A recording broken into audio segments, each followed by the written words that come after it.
Pessoal, boa noite. Quando me passaram o tema da palestra,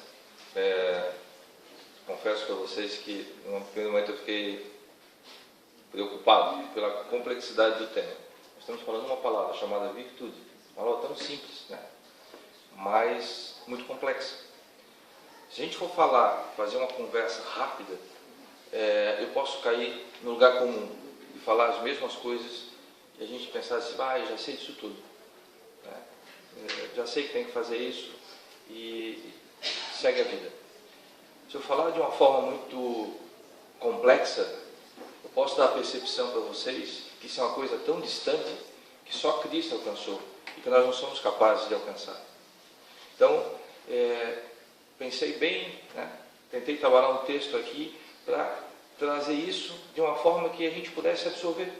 Que cada um de nós aqui, eu sei o sacrifício que é sair de suas casas, às vezes sai do trabalho cansado, mas ainda vem aqui, quer escutar uma palavra de conforto, quer escutar alguma coisa que sirva para a sua vida, para que isso possa tocar no seu coração, para que possa sair daqui um pouco mais tranquilo, não é verdade? E é assim que eu penso quando eu venho assistir uma palestra. Eu gostaria sempre, e a gente sabe que não dá, sempre que aquela palestra fosse para mim, para que aquilo pudesse tocar direto no meu coração e para que eu pudesse sair daqui sensibilizado e tocado, a fim de também mudar alguns comportamentos, mudar alguma coisa na minha vida que possa me tornar uma pessoa melhor. Então, foi com essa ideia, com esse carinho, que eu preparei esse material.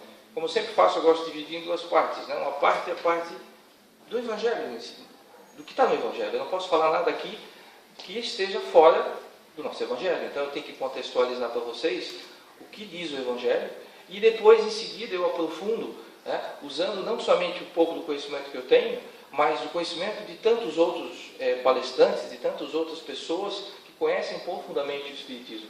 A gente tem que pegar um pouquinho de sabedoria dos grandes mentores, dos grandes palestrantes, na verdade das grandes pessoas que nós respeitamos no mundo espírita e também trazer isso para a gente, para que a gente possa também tentar, entre aspas, repetir aquilo que eles fazem no sentido da caridade, do amor, da dedicação, enfim. Então foi dessa forma que eu preparei esse material para a gente conversar hoje.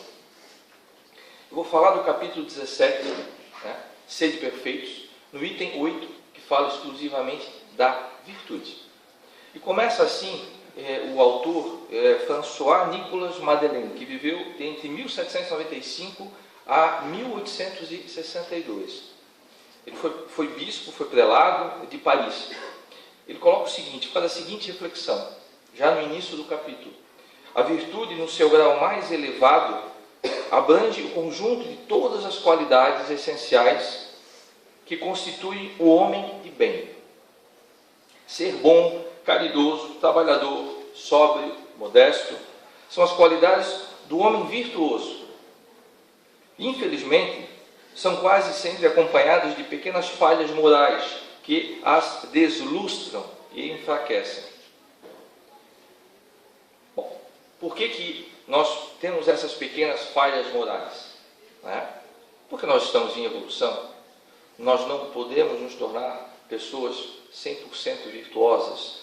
Nós não podemos imaginar que nesta encarnação, mesmo nos esforçando ao máximo, eu conseguirei abranger todos os campos e se me tornar uma pessoa totalmente virtuosa. Nós estamos falando em evolução e o próprio texto coloca que o processo evolutivo é muito lento, dependendo de um longo tempo e de muitas reencarnações. Começamos por aqui. Nós sabemos, como espíritas, da necessidade da reencarnação. Nós sabemos também que, por sermos criaturas iguais, nós não somos melhores nem piores que ninguém. Por mais que durante anos a sociedade, e depois a gente vai falar um pouquinho disso lá na frente, a mídia possa passar a sensação de que se eu tenho isso, eu tenho aquilo, se eu faço isso, se eu faço aquilo, eu me torno algo melhor que o outro. Eu tenho que ter a percepção real, e é isso que o Evangelho coloca, que eu sou literalmente igual ao outro. Eu fui criado por Deus de uma forma igual. Nós somos como, e aí ele coloca, diamantes brutos, que precisamos ser lapidados. Eu preciso ser lapidado, mas lá dentro tem um diamante. E vocês veem como fica difícil, é bonito falar, mas como fica complexo quando você olha para um assassino e tenta aplicar esse raciocínio no assassino. Mas Sérgio, ele é um assassino? Sim, ele é um assassino. Ele tem que pagar pelos seus erros dentro do que compõe a sociedade, a forma como a sociedade julga as pessoas que cometem esses atos. Mas vamos pensar a nível de reencarnação. Ele é um espírito que está reencarnando. Ele está cometendo o ato mais grave é tirar a vida de alguém. Uma vida que Deus deu. Porém, esse espírito, em sucessivas encarnações e reencarnações, ele naquele momento, ele está se abraçando, vamos chamar assim, para falar mais fácil, se abraçando com uma dívida que ele vai precisar de muitas encarnações para conseguir consertar através do perdão. E não é somente o perdão da vítima, o perdão dele para com ele mesmo, a partir do momento que, mais uma vez usando aqui um palavreado simples, a ficha cai e ele percebe o erro que ele cometeu. Isso acontece na maioria das vezes no mundo espiritual. Quando ele tem a percepção, do seu ato, da monstruosidade do seu ato. Então, esse auto-perdão é a necessidade de se ter também. Então, dei esse exemplo para a gente entender que não basta somente achar que nós somos pessoas encarnadas aqui, né, vinculadas ao caminho do bem. Existem pessoas aqui tramando o mal. E nós estamos convivendo com elas o dia todo, muitas vezes sem saber que à nossa volta existem espíritos que também, por uma antipatia, por algum problema passado, por um vício meu atual, que estão ao meu lado, me drenando, me tirando energias ou me colocando ideias ruins na cabeça. É nesse mundo, é nesse contexto que nós vivemos. E eu digo para vocês, é nesse contexto, vivendo com pessoas que talvez não gostem da gente, vivendo com espíritos à nossa volta que talvez tentem nos prejudicar, é mesmo assim nesse contexto que nós temos que ser pessoas virtuosas. Não é tarefa simples. Não é tarefa simples se eu tentar me abster de todos esses eventos externos, já não seria simples. Com esses eventos que eu acabei de explicar para você, imagina a complexidade. Então nós temos que entender, né, já entrando um pouquinho no assunto, a termos paciência. Uma paciência enorme, não somente com o outro, mas conosco mesmo. Nós vamos falar daqui a pouco sobre a questão da autocrítica. Às vezes nós somos extremamente autocríticos conosco, como somos com terceiros. Isso também não é bom, né? Perdoe ao próximo, né? Amai o próximo, como a ti mesmo. Eu tenho que começar a gostar de mim, eu tenho que começar a perdoar as minhas falhas, entender como eu sou falho, e a partir desse momento eu começo a entender, puxa vida, eu também sou falho, ele também é, somos criaturas iguais. Eu tenho que começar a nivelar o tema do perdão. Se eu quero me perdoar, eu preciso perdoar ele também. Mas, seguindo o contexto do autor, ele coloca também o seguinte, em geral, o homem que busca fazer de forma consciente ou não esse desenvolvimento, né, sente-se um homem bom. Esse desenvolvimento aonde? Esse desenvolvimento pessoal. Aí o que acontece? Ele dá esmolas do que lhe sobra aos pobres, vai ao trabalho todos os dias até aposentar-se, é sóbrio, porque não toma bebida alcoólica, ou se bebe pouco, é modesto, porque não proclama as suas virtudes e assim a todo instante. Sente-se assim feliz e orgulhoso. Esse aqui é o que o texto coloca. Só que também nós temos que pensar que existem coisas que são morais, coisas que são imorais e coisas que são amorais. Obviamente que o imoral é o oposto da moral. E a moral? A moral vou dar um exemplo pueril. Eu vou comprar pão e o padeiro me vende o pão. Tem alguma ação imoral nesse fato? Isso é uma ação amoral. Isso não modifica nada a relação entre nós. Eu não estou fazendo nada imoral nem moral. Eu estou tendo uma ação normal, uma ação corriqueira. E veja como é profundo que o pensador ele tenta nos levar para esse caminho, dizendo o seguinte: olha, às vezes nós achamos que somos virtuosos porque fazemos coisas simples, coisas que nós deveríamos fazer normalmente. Sentir-me, usando o exemplo dele, ser uma pessoa sóbria, não é mais do que a minha obrigação. Saber tratar bem o meu corpo, se eu desejo beber um vinho ou beber uma cerveja, mas fazer de uma forma social que não me prejudique, não é uma coisa moral ou imoral, não é mais do que a minha obrigação. Tratar bem as pessoas, né? Ir ao trabalho, cumprir a minha carga horária de trabalho, não é algo fantástico, é a minha obrigação, é uma ação amoral. E às vezes a gente confunde isso. A gente se acha muito bom, se acha muito elevado, porque faz, entre aspas, o óbvio. Essa é a interpretação que ele dá. E ele coloca mais um ponto.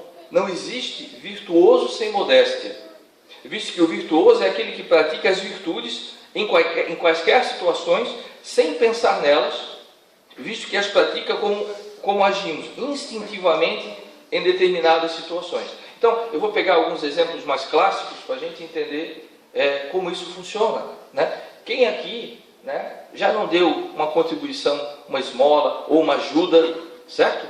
E não se sentiu muito bem com isso? Eu posso ter feito a mesma coisa, ter me sentido muito bem por ter dado uma esmola, por ter pego algumas roupas que eu tinha, que eu não usava mais, e dado para Pedro, Paulo e João, e vou sair dizendo para todo mundo, olha, eu sou um cara bom, porque o que eu não tenho mais, que eu não uso mais, eu dou para fulano, eu dou para o cigano, eu dou para a caridade. Não é que o efeito não é negativo, é bom dar. Né? Não vamos interpretar mal. O que o autor diz aqui existem coisas que você faz, mas você não precisa se vangloriar sobre aquilo que você está fazendo. Esse é o conceito da modéstia. Por isso é que ele coloca o virtuoso sem modéstia. Não precisa, porque eu estou fazendo isso. É tão natural eu doar, é tão natural eu entregar aquilo, ou eu fazer essa caridade, ou eu ajudar, ou dar esse conselho, ou eu agasalhar alguém, ou qualquer tipo de caridade que eu possa fazer, aquilo me faz bem e eu guardo isso para mim, porque está entre o meu coração e se existe alguém que eu queira que esteja vendo, Deus está vendo. Eu não preciso contar, eu não preciso fazer estardalhaço disso. E aí vocês vão lembrar, porque eu me lembrei agora, né, do óbolo da viúva, estão lembrados? Quando a viúva chegava lá, um cidadão rico, né, no templo, fazia uma grande doação e fazia grandes orações e falava alto para chamar a atenção de todos sobre aquela grande doação que ele estava fazendo. E de repente lá entra uma viúva, coloca lá uma pequena moeda, que na verdade aquela pequena moeda era tudo que ela tinha. E ela sai calada. É essa a diferença que o Evangelho quer colocar. É importante doar, é importante se entregar, é importante a caridade, sim, mas saber como fazê-la, saber como dosar isso, porque o conceito da virtude está justamente em fazer o bem sem olhar a quem e sem extravasar. Fazer isso como um bem próprio, algo que te faça bem no coração. O autor também coloca que Deus sempre vem e somente traz o bem. Parece que rimou, mas é o que está escrito aqui. O mal existe nos corações dos homens e a criação humana. Então vamos lá. Não vamos pensar, pelo amor de Deus, em Adão e Eva. Né? Vamos pensar o seguinte. Vamos pensar que nós somos criados totalmente iguais, ignorantes, seres ignorantes, iguais. E nós seguimos, através das nossas escolhas, nós vamos falar um pouquinho lá na frente do livre-arbítrio, através das nossas escolhas, caminhamos para a nossa evolução. Através das nossas escolhas, que são múltiplas, já falamos aqui diversas vezes, as escolhas não são só no sentido da caridade. É a virtude intelectual, é o caminho da evolução intelectual, é o caminho da evolução moral, na caridade. Né? Nós temos vários dons que nós temos que nos concentrar para se quisermos evoluir. Isso leva a esse tempo, esse tempo de evolução. Patinamos, erramos, reencarnamos, cometemos mais erros. Cada vez que nós reencarnamos, o nosso diamante é cada vez mais elaboradamente polido. Pouquinha coisa, mas o espírito ele não regride. Nosso diamante não vai ficar embotado e voltar a ficar aquela pedra escura. Ele fica aí paradinho. esperando que você reencarne, que você vá lá com o seu trabalho, com a sua dedicação, com a sua evolução, e lá vá lustrar mais uma vez, polido. E os erros cometidos não são erros de Deus, porque Ele nos criou para amar, Ele nos criou iguais. Então o que o autor coloca? Olha, se alguém aqui fez coisa errada, fomos nós seres humanos que criamos a guerra. E aí nós falamos, meu Deus, como é que Deus coloca a guerra no mundo? Deus coloca a guerra no mundo. Como é que Deus coloca a fome no mundo? Não existe isso, senhores. Isso é obra humana. Agora, se há necessidade de se passar por isso, se há necessidade desse sofrimento, aí temos aquela velha frase, né? Há necessidade da espada, mas há de quem levantar essa espada. Ou seja, nós teremos eventualmente na nossa vida pessoas que vão nos colocar à prova. Mas as pessoas que vão nos colocar à prova, dependendo da intensidade, da maldade, da mágoa, enfim, dos sentimentos que essa pessoa vai ter, ai dela, porque o sentimento ruim é no coração dela, não no meu.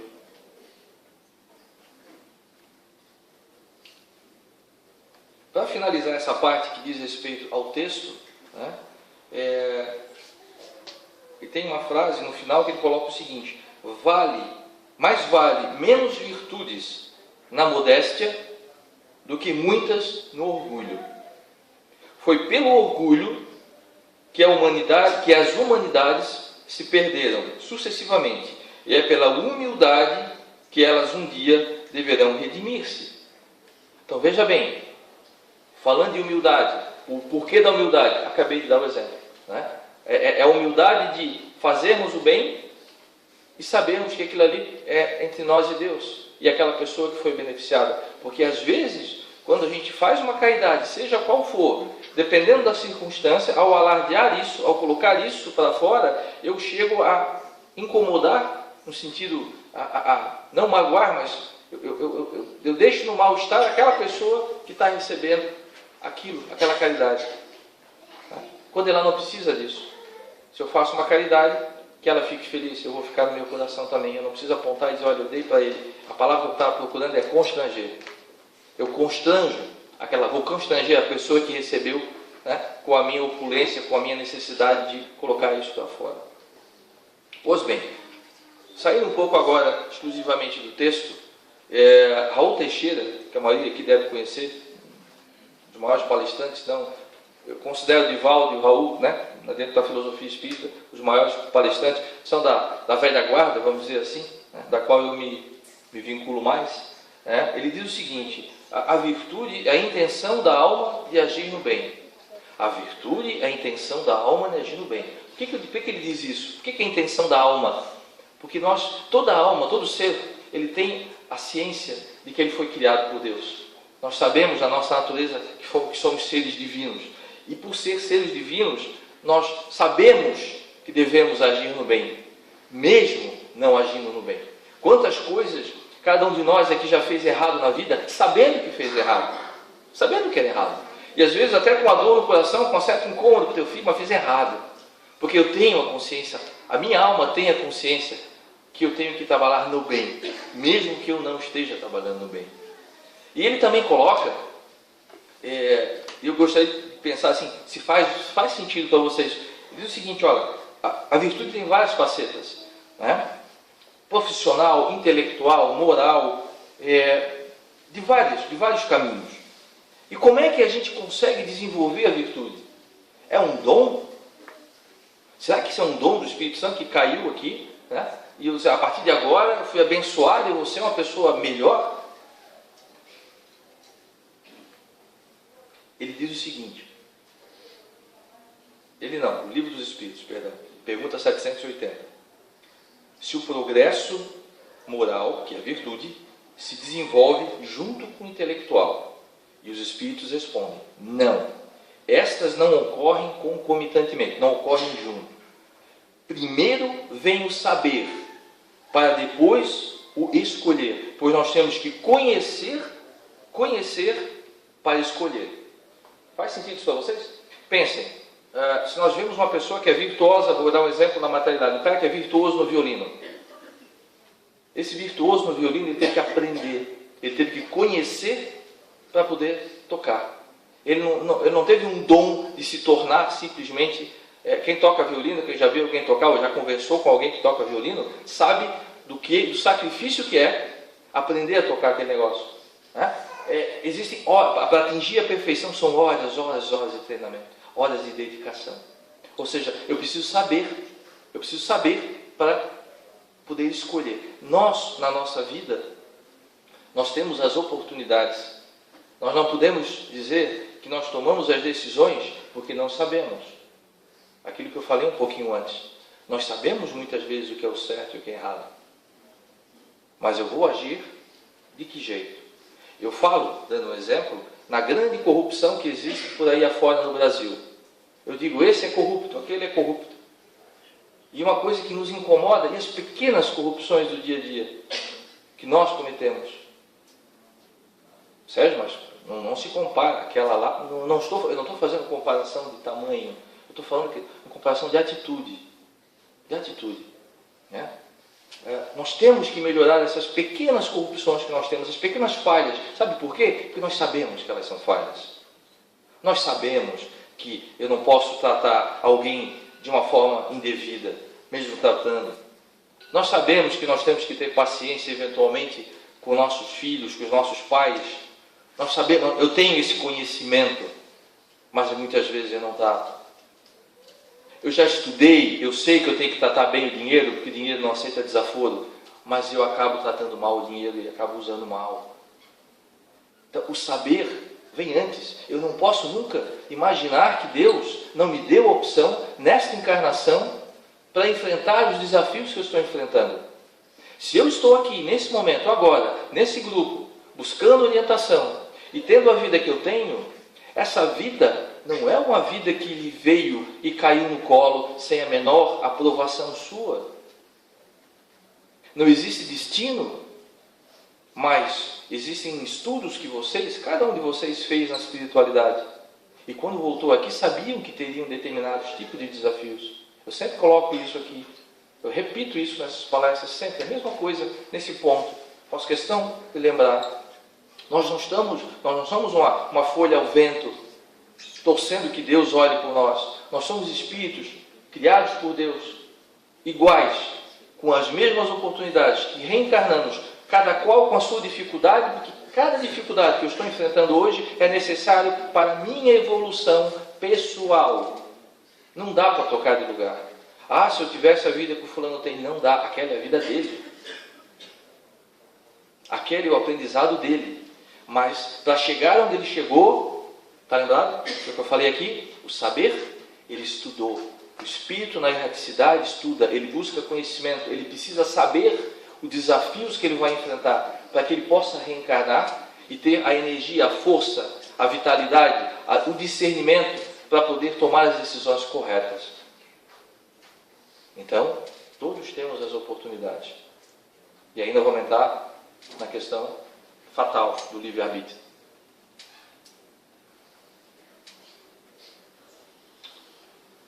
Pergunta 114 e 115 do Livro dos Espíritos. Fala sobre a progressão, evolução. Os espíritos são bons ou maus por natureza? Ou são eles mesmos que se melhoram?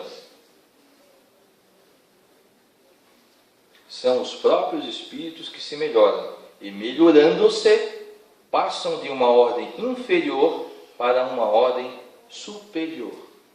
Então, aquela ideia que nós recebemos, os que vieram da Igreja Católica, do céu e do inferno, o céu e o inferno está aqui, na nossa cabeça.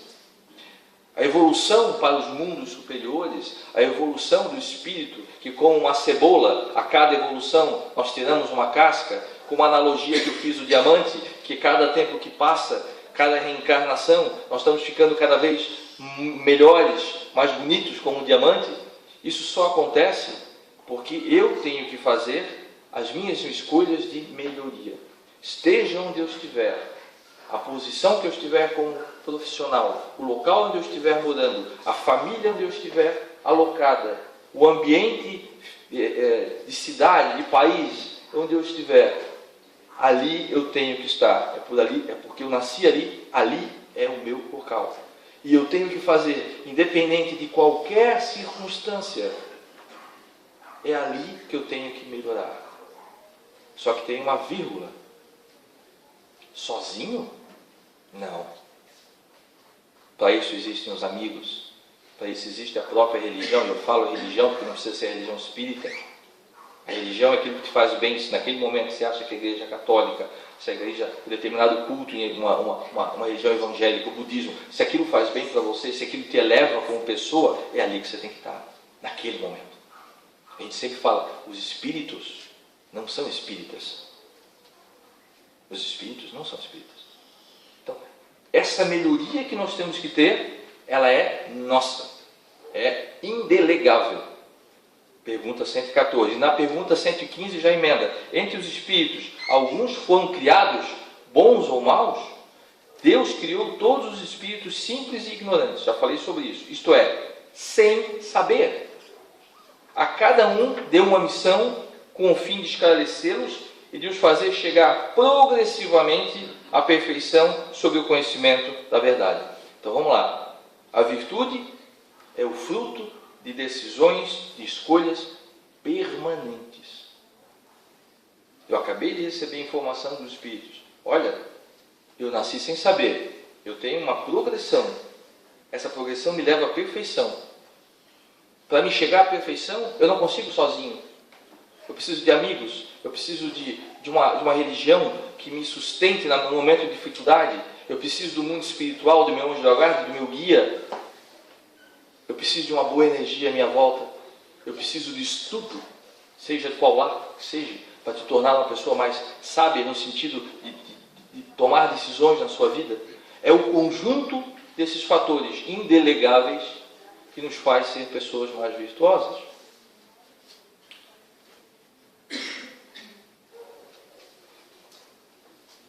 Todos estamos aqui hoje.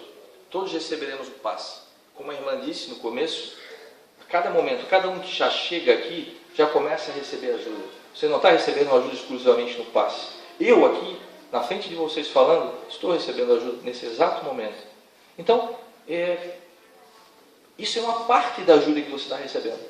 Se você imaginar que eu vou na casa espírita fazer lá, vou usar uma palavra que não é uma palavra correta para o ambiente, mas eu vou fazer um descarrego lá na casa espírita, vou deixar tudo que é de ruim lá e vou tomar um passe e vou sair daqui 0 bala, pode até ser que você se sinta melhor, porque os espíritos vão trabalhar um pouco a sua energia, você vai ser uma pessoa mais leve, né?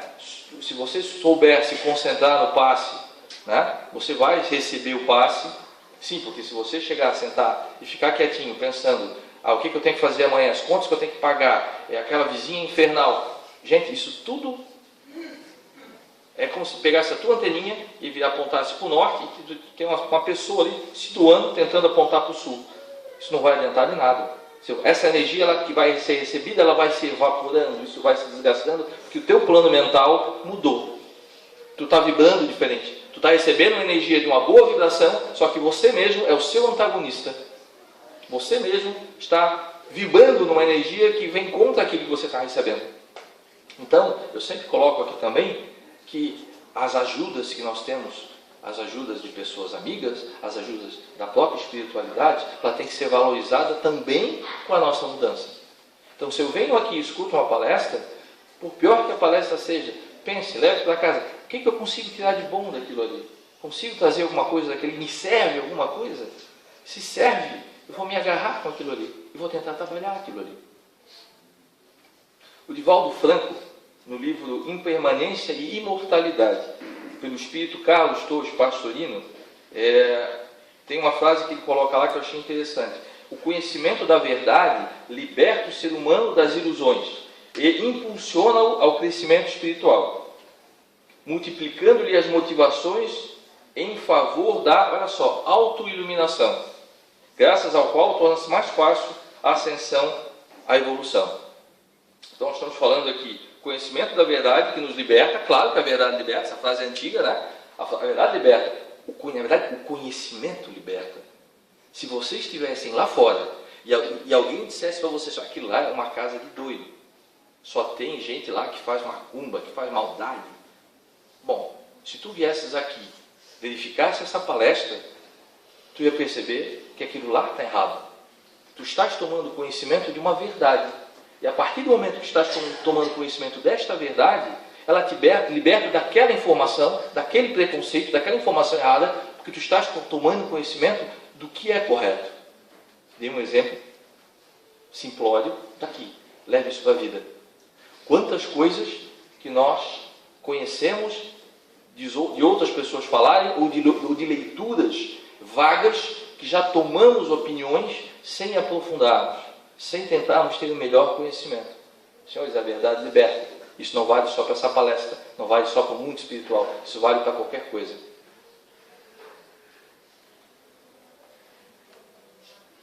Pulando agora do Divaldo para o Allan Kardec, ele perguntou para os espíritos, qual o meio mais prático e eficaz para superarmos as nossas imperfeições? Olha aqui, ó, que legal. Se fosse um livro de autoajuda, essa pergunta ia ser fantástica. Qual o meio mais prático e eficaz para podermos superar as nossas imperfeições? Os espíritos lhes responderam que desde a antiguidade um grande sábio já havia lhes dito, segundo o Espírito. Ele diz o seguinte: conhece-te a ti mesmo. Conhece-te a ti mesmo. É muito difícil um processo de mudança, a não ser aquela mudança externa, só que a mudança externa não se sustenta, né? A mudança da moda, essa não se sustenta. A mudança, ela passa por um processo de autoconhecimento. É muito triste, é muito complexo, na verdade, hoje, a gente vê, no meio de tanto mundo digitalizado, você está hoje, vira piada isso, né? O casal, o namorado vai num jantar, e enquanto não chega o prato, cada um olhando o seu notebook, né? O seu notebook não, o seu celular, né? Em casa a mãe está no iPad lá, o outro está no computador, o outro está jogando. A vida hoje da gente é assim, acelerada, né? Você vê a televisão, aqueles que eles querem te mostrar, e eles fazem uma realidade, porque eles mostram aquilo ali, e se eu começo a ver só aquilo ali, eu vou achar que a realidade é só aquilo ali. E aí eu paro de fazer, sabe o quê? Tem gente que vai para a cama, bota a música, escuta a música até dormir, até acabar o playlist ali. Quando a gente perde hoje uma coisa que é tão difícil de fazer, que na antiguidade que eu falo, talvez há 20 anos atrás, né, Ju? 30 anos talvez, até um pouco mais velho, o silêncio, sabe? Vocês poder chegar em casa no silêncio, vai dormir, tu fazer uma análise assim: poxa vida, o que deu errado hoje comigo? O que eu fiz de errado? Onde é que eu posso melhorar? Puxa vida, eu ofendi alguém, falei mal daquele fulano, puta, estou errado, não vou repetir mais isso. Essa análise de consciência, a gente está deixando isso passar. O tempo vai passando, nós somos hoje os seres mais informados da face da Terra. Na história da humanidade não existe gente mais informada que vocês. O que vocês sabem hoje, informação que pegaram no seu celular, sabe? Um grande mestre do passado não teve 10%, 1%. A quantidade de informação externa é grande. E a informação interna? E a minha informação interna? Quem eu sou? Parar e olhar no espelho e dizer assim: poxa vida, Sérgio, quem você é? O que você quer da vida?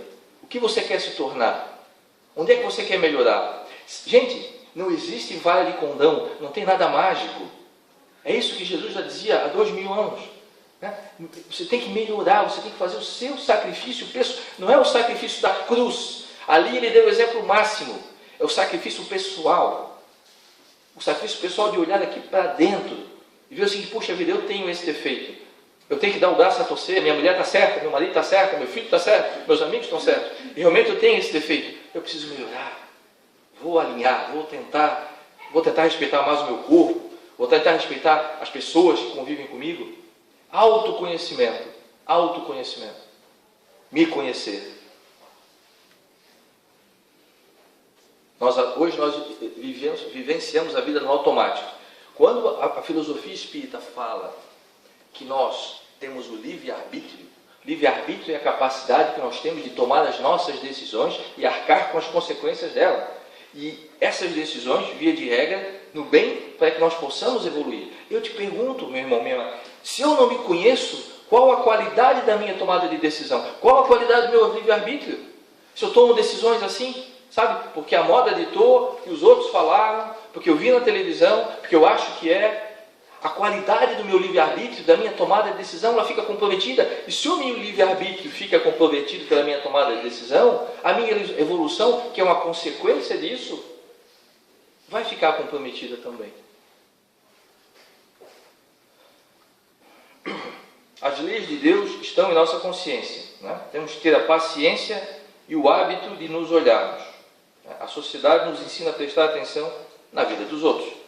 A gente olha e tem uma falsa impressão, que é o segundo passo que eu queria colocar para vocês, é que o sucesso é virtude.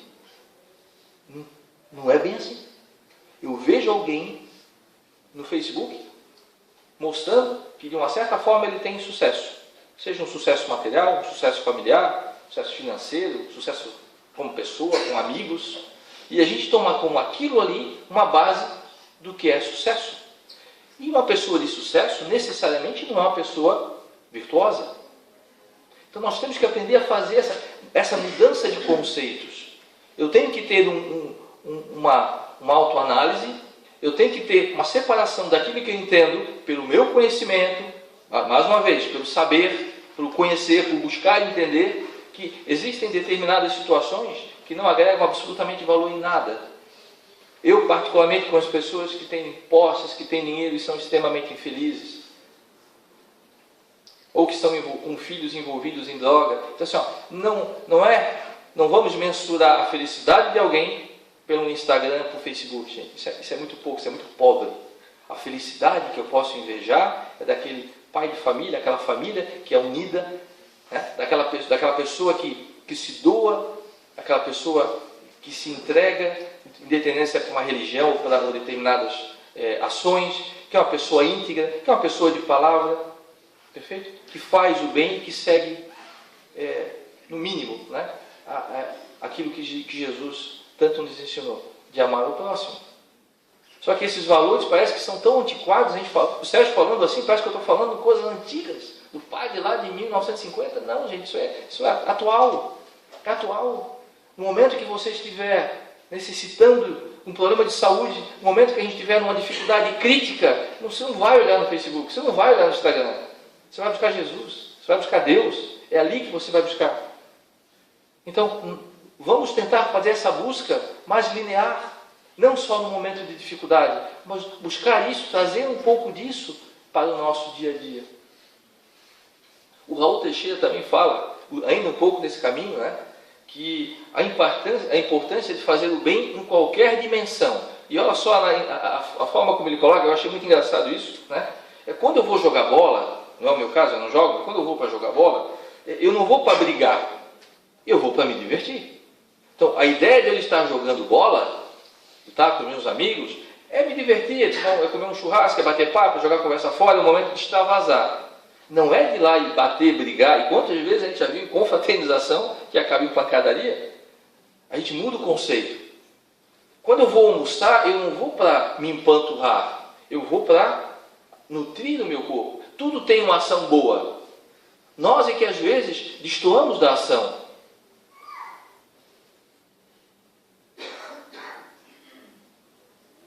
Para finalizar esse tema, né? Esse ponto que eu falo aqui do mundo externo, né?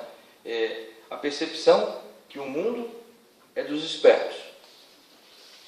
Eu uma vez escutei isso de uma pessoa, eu gravei isso de uma forma tão negativa na minha cabeça, parece que ser honesto hoje é coisa de bobo.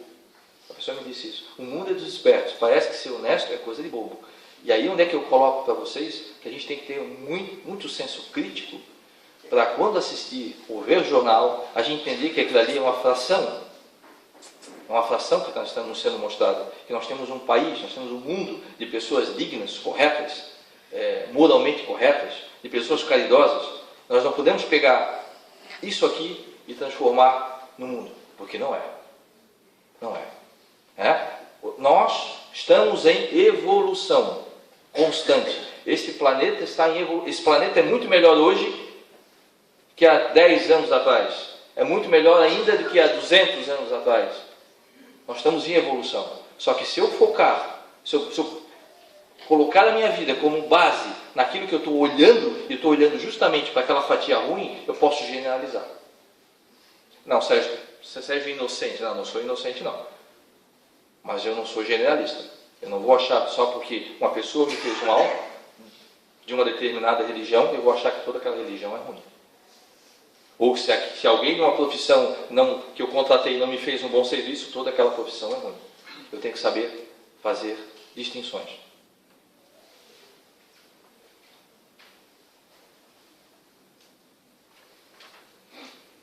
Quase finalizando, né? Coloquei aqui uma palavra também que eu achei muito interessante. Olha só o que uma palavra pode dar uma resposta muito profunda. Uma vez uma mulher perguntou para São Tomás de Aquino, né, como é que ela poderia educar a vontade dela. Como é que eu posso educar a minha vontade? E São Tomás de Aquino respondeu na sua infinita sabedoria: se você quiser. Como nós podemos adestrar, melhorar as nossas vontades? Se quisermos. Se nós dermos prioridade. Se eu sempre achar que aquele momento não é o momento correto para mim fazer a coisa certa, eu vou deixar para depois, eu estou postergando a minha evolução. Se eu quiser, o que a gente faz quando a gente quer? A gente toma atitude. A gente avança. Então, eu acho que a palavra de São Tomás aqui nesse instante, para a gente já finalizando já a nossa conversa, ela é fundamental. A gente quer mudar? Se a gente quer mudar aquilo que a cada um é importante mudar, porque isso é pessoal, já falamos, é intransferível. Onde é que eu quero? Preciso contar para alguém? É igual a caridade, não precisa contar. A melhoria, que é uma caridade que você está fazendo para você mesmo, ela não precisa ser anunciada. Olha, vou me tornar uma pessoa melhor amanhã, hein? Amanhã eu vou ser um cara legal, eu vou fazer isso, não precisa fazer nada disso. Né? Precisa querer, fazer e guardar. Eu uso como base, né, sempre na dúvida, a figura de Jesus. Né? Jesus andava com as pessoas mais simples. Andava com pescadores, convivia com prostitutas. Antes de prostitutas, conversava e convivia com mulheres, o que era também um sinal ruim, porque naquela época existia uma graduação. Né? Só o fato dele andar com mulheres nos seus grupos já mostrava um diferencial e uma personalidade absurda. Né? Numa época e numa região onde a cultura era extremamente machista. Convivia com as prostitutas, como já disse, convivia com os leprosos, que eram as pessoas que eram afastadas da sociedade, convivia. Ele sabia que era um grande instrutor, foi o espírito mais evoluído que apareceu nessa terra, no nosso planeta Terra.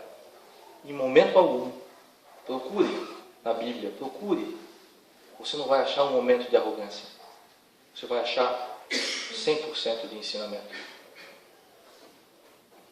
No momento de dificuldade, ele colocou o destino nas mãos do Pai. Lá no Monte das Oliveiras, ele disse: meu Deus, meu Pai, né, me preserva, mas se eu tiver que beber esse cálice, né, eu vou beber esse cálice. E ele entregou-se à sua missão até o final, confiando em Deus. Então, vamos tentar fazer analogia com isso para nós. Já falamos aqui, nós sabemos que não somos melhores que ninguém. Então por que eu vou achar que eu sou melhor que alguém? Então no momento da dificuldade, eu posso fazer como Jesus. Só que Jesus tinha Deus no seu coração, conversava com Deus, vivenciava Deus o tempo todo. Aquilo era uma conversa a mais. Nós, infelizmente, hoje, fizemos essa conversa muitas vezes no momento da necessidade. Ai meu Deus, na verdade, eu estou me incluindo junto, gente. Não estou melhor que ninguém aqui não. Mas parece que a gente só lembra no momento da dificuldade. E se ele fez assim, por que conosco seria diferente? Isso é uma reflexão para todos pensarem. Eu separei, agora para esses últimos 5 minutos, uma psicografia, já de muito tempo. Eu tenho né? Vou voltar a ter no próximo semestre. De anotar as psicografias e digitalizá-las e guardar. Porque vira e mexe eu estava... Aquilo é como se fosse um livro que eu ia buscar para eu tentar acalmar, né, os meus momentos pesados, para tentar buscar um pouco de sabedoria naquilo que os espíritos traziam. E eu trouxe uma, que eu tentei escolher algo que fechasse aqui com esse tema, que achei bem interessante. Só vou pegar no celular. Eu sou moderninho, né? Essa parte aqui eu não consegui tirar do celular.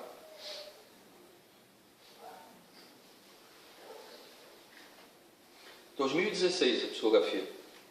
E o que é que o irmão disse? Começa assim. Já experimentaste o calor do silêncio?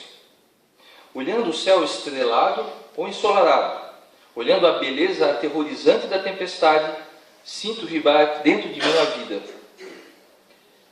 Percebo no silêncio interior, na mente que se esvazia, na batida do meu coração, toda a paz que há dentro de mim. Percebo na meditação e na contemplação a forma mais eficiente de acalmar o espírito. A música suave, fio condutor do sentimento, nos eleva e nos faz relativizar todas as coisas e sentimentos. Então, meu irmão, por que buscais a paz nas drogas que te enevoam os sentimentos ou no álcool que te desestabiliza o raciocínio? Tudo o que necessitas está dentro de ti. Apenas os doentes necessitam de drogas para compensar sua estrutura química e para normalizar os desequilíbrios. Mas tudo isto que vos falo não encontrará eco nas mídias sociais, nas comparações entre os teus. A paz inicia e termina em ti. Tua antena vibra onde sintonizas. Assim, se sintonizas na moda social, na necessidade de extrapolar a ti mesmo, estarás em uma busca que nunca se finda. Uma busca cruel pelo primeiro lugar. Reflita. Teu mundo pacífico está na tua mente. O resto, todo o resto, refletirá os teus pensamentos. Vou repetir essa última frase. Ele diz o seguinte: reflita. Todo teu mundo pacífico está na tua mente. O resto, todo o resto, refletirá teus pensamentos. Teus sentimentos, perdão. Seria o quê? A partir do momento que eu acalmo a minha mente, a partir do momento que os meus pensamentos se tornam pensamentos melhores, consequentemente, as minhas ações serão ações melhores. Agradeço terem me ouvido, me escutado. Espero, acho que tem uma data já de volta para o dia 4 de dezembro. Fico muito feliz em poder estar conversando com vocês. Sinceramente, eu espero que essa conversa, isso não é uma palestra, é uma conversa, possa ter chego a cada um de vocês, tocar alguma coisa, algum fio no coração de vocês, né? E que nós estamos todos aqui buscando, não existe ninguém ensinando. Quem ensina é o mestre. Isso aqui é divulgação da sua filosofia. Muito obrigado.